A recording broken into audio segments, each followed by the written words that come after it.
Alright, hello everyone. Welcome to the update my 1000 day challenge. This is day 575, so let's get things started. Alright, so first and foremost, the balance remain the same, no change in terms of that.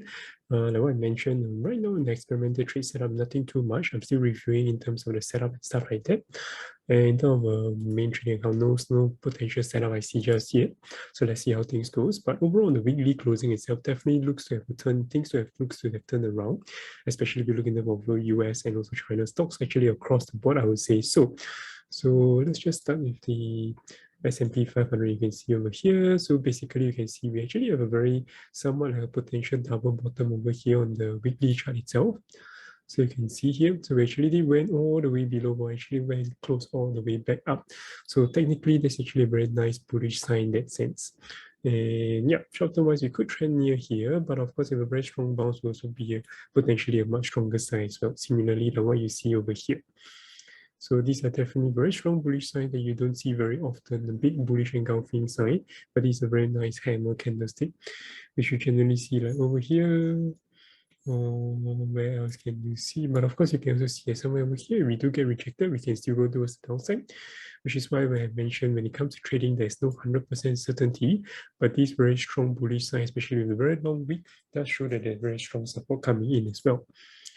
All right, same goes for the Nasdaq. And then for ASH itself, which is a very nice bounce, we try to actually force break below the bottom. So if we actually can break up above here, the small little range area towards the upside, that will definitely confirm that there is a force breakout, and then we are continuing towards the upside, and that will be more likely to that direction itself.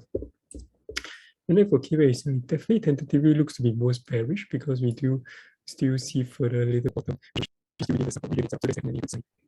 Alright, so sorry for the issue for that. But anyway, yeah, so technically on the KWAT wise, it's still looking a little bit more bearish because we are very nearing towards the key support region and we do not want it to break below the $32 region itself. So that's very clear in itself.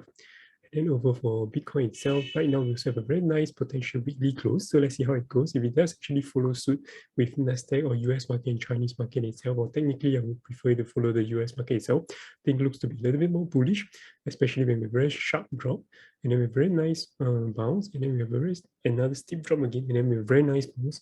Potentially we can break these towards the upside. This will potentially mark a shift of momentum, especially if we can break above and stay above the 20 exponential and 50 simple moving average on the weekly chart itself. That will mark a continued potential support towards the upside of things.